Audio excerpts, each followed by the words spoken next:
7 எண்களின் சராசரி 29. அதிலிருந்து ஒரு எண்ணை நீக்கும்போது சராசரி 27 என மாறுகிறது எனில் நீக்கப்பட்ட எண்ணை காண்க. இதோட ஃபார்முலா கூடுதல் இஸ் ஈக்குவல் டு சராசரி இன்ட்டு எண்ணிக்கை.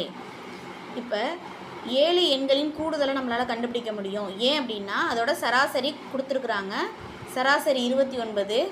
அதனால் சராசரி 29 இன்ட்டு எண்ணிக்கை 7. இப்போ 29 7ஆல் பெருக்கும்போது நம்மளுக்கு என்ன கிடைக்கிது அப்படின்னா 203 கிடைக்கிது.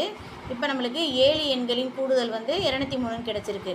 இப்போ நீக்கப்பட்ட பின் உள்ள எண்கள் எப்படின்னு கண்டுபிடிக்கணும் அப்படின்னு பார்த்தீங்கன்னா மொத்த எண்கள்லேருந்து 1 மைனஸ் பண்ணும்போது நமக்கு நீக்கப்பட்ட எண் என்ன அப்படிங்கிறது தெரிஞ்சிடும். இப்போ மொத்த எண் 7, அதுலேருந்து 1 மைனஸ் பண்ணுறோம் அப்படின்னா நம்மளுக்கு என்ன கிடைக்கும் அப்படின்னா 6 அப்படின்னு கிடைக்கும். ஏன் அப்படின்னா அதிலிருந்து ஒரு எண்ணை நீக்கும் போதுன்னு தான் வந்து சம்பளம் கொடுத்துருக்குறாங்க. அதிலிருந்து அப்படிங்கும்போது 7லிருந்து அப்படி தான் அர்த்தம். அப்போ 7லிருந்து ஒரு எண்ணை நீக்கும்போது நமக்கு கிடைக்கிறது 6. இப்போ இந்த எண்கள் ஒரு எண்ணை நீக்கினதுக்கப்புறம் நீக்கப்பட்ட பின் உள்ள சராசரி என்ன அப்படிங்கிறதையும் கொடுத்துருக்குறாங்க 27 அப்படின்னு. இப்போ ஃபார்முலா படி நமக்கு நீக்கப்பட்ட பின் உள்ள எண்கள் எவ்வளோ அப்படின்னு கண்டுபிடிச்சோம்னா 6. அப்போ 6 எண்களோட கூடுதலை நம்மளால் கண்டுபிடிக்க முடியும். ஏன் அப்படின்னா நீக்கப்பட்ட பின் உள்ள எண்களோட சராசரி என்ன அப்படின்னா 27ன்னு அவங்களே கொடுத்துருக்குறாங்க. அப்போ நீக்கப்பட்ட பின் உள்ள எண்களோட சராசரி 27 இன்ட்டு நீக்கப்பட்ட பின் உள்ள எண்கள் என்ன 6. அப்போ 27 இன்ட்டு 6 இஸ் ஈக்குவல் டு 162 கிடைக்கிது. இப்போ நீக்கப்பட்ட எண்ணை நம்ம கண்டுபிடிக்க போகிறோம். எப்படி அப்படின்னா 7 எண்களின் கூடுதலாக ஆல்ரெடி நம்ம கண்டுபிடிச்சி வச்சுருக்கோம் 203 மைனஸ் 6 எண்களின் கூடுதலை நம்ம கண்டுபிடிச்சி வச்சுருக்கோம் 162. இப்போ 203லிருந்து 162 மைனஸ் பண்ணும்போது நமக்கு என்ன கிடைக்கிது அப்படின்னா நீக்கப்பட்ட எண் 41 கிடைக்கிது. இப்போ இதை சிம்பிள் மெத்தட்லேயும் கண்டுபிடிக்கலாம். எப்படின்னா எக்ஸ் அப்படிங்கிறத 29ன்னு எடுத்துக்கணும். அதாவது 7 எண்களின் சராசரியை எக்ஸ் அப்படின்னு எடுத்துக்கணும். இந்த நீக்கப்பட்ட பின் உள்ள எண்களோட சராசரி அப்படின்னு கொடுத்துருக்காங்கல்ல 27, அதை வந்து ஒய்யாக எடுத்துக்கலாம். இப்போ நீக்கப்பட்ட பின் உள்ள எண்கள் எத்தனை அப்படின்னா 6 அப்படின்னு நம்ம கண்டுபிடிச்சோம். அதை வந்து எண் அப்படின்னு எடுத்துக்கணும்.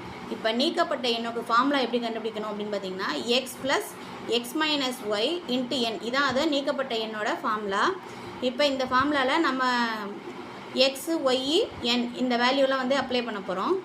எக்ஸோட வேல்யூ 29. அப்போ 29 மைனஸ் 27 இன்ட்டு 6. இப்போ 29 அப்படியே எடுத்து எழுதிட்டு 29லேருந்து 27 மைனஸ் பண்ணும்போது 2 கிடைக்குது. 2 இன்ட்டு 6 என்ன அப்படின்னு பார்த்தீங்கன்னா 12. இப்போ இந்த 29 அப்படியே இறக்கிடுறோம். 29 ப்ளஸ் 12 எவ்வளோ அப்படின்னு பார்த்தீங்கன்னா 41. அப்போ சரியான விடை 41. அடுத்ததாக ஒரு கடைக்காரர் 6 மாதங்களில் பெற்ற சராசரி லாபம் 5400. அவர் 5 மாதங்களில் 5000, 5300, 5550, 5800, 5600 லாபம் பெறுகிறார் எனில் 6வது மாதத்தில் எவ்வளவு லாபம் பெற்றிருப்பார்? இதோட ஃபார்முலா பார்த்திங்க அப்படின்னா கூடுதல் இஸ் ஈக்குவல் டு சராசரி இன்ட்டு எண்ணிக்கை. இந்த கடைக்காரர் 6 மாதத்தில் பெற்ற சராசரி லாபம் என்ன அப்படின்னா 5400ன்னு கொஸ்டினில் கொடுத்துருக்குறாங்க. நம்மளுக்கு 6 மாதத்தில் பெற்ற மொத்த லாபமும் நம்ம கண்டுபிடிக்கலாம். இப்போ சராசரி இன்ட்டு எண்ணிக்கை அப்படிங்கிற இந்த ஃபார்முலா மூலமாக இதை கண்டுபிடிச்சிடலாம். இப்போ சராசரி லாபம் என்ன அப்படின்னு கொடுத்துருக்காங்க 5400. எத்தனை மாத காலம் கொடுத்துருக்காங்க அப்படின்னா 6 மாத காலம் எண்ணிக்கை நம்மளுக்கு கிடச்சிருது. இப்போ 5400 இன்ட்டு 6 அப்படிங்கும்போது நம்மளுக்கு என்ன கிடைக்குது அப்படின்னு பார்த்தீங்கன்னா 32400 கிடைக்கிது. அப்போ 6 மாத மொத்த லாபம் என்ன அப்படின்னு பார்த்தீங்கன்னா 32400 கிடச்சிருது. 5 மாதங்களில் பெற்ற மொத்த லாபம் என்னென்ன அப்படிங்கிறத அவங்களே கொடுத்துருக்குறாங்க. 5000, 5300, 5550, 5800, 5600. இது எல்லாரோட கூடுதல் என்ன அப்படின்னு பார்த்தீங்கன்னா 27250ன்னு நம்ம கண்டுபிடிச்சி வச்சுருக்கோம். இவங்க என்ன கேட்டிருக்காங்க கொஸ்டினில் அப்படின்னா 6வது மாதத்தில் அடைந்த லாபம் என்ன அப்படின்னு கேட்டிருக்காங்க. அப்போ நம்ம இதை எப்படி கண்டுபிடிக்கலாம் அப்படின்னா 6வது மாத மொத்த லாபம் அப்படிங்கிறத நம்ம கண்டுபிடிச்சி வச்சுருக்கோம் 32400. அதிலிருந்து 5 மாதங்களில் பெற்ற மொத்த லாபத்தை இந்த கண்டுபிடிச்சி வச்சுருக்கோம்ல 5 மாதங்களில் பெற்ற மொத்த லாபம் என்ன அப்படிங்கிறத நம்ம கண்டுபிடிச்சி வச்சுருக்கோம் 27250. அப்போ இது ரெண்டையும் மைனஸ் பண்ணோம் அப்படின்னா நம்மளுக்கு வந்து 6வது மாதத்தில் அடைந்த லாபம் என்ன அப்படிங்கிறது நம்மளுக்கு தெரிஞ்சிடும்.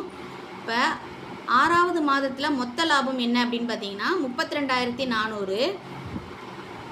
5 மாதங்களில் பெற்ற மொத்த லாபம் என்ன அப்படின்னா 27,250. இதுலேருந்து இதை மைனஸ் பண்ணோம் அப்படின்னா 5,150 ஆன்சர் கிடைக்கும்.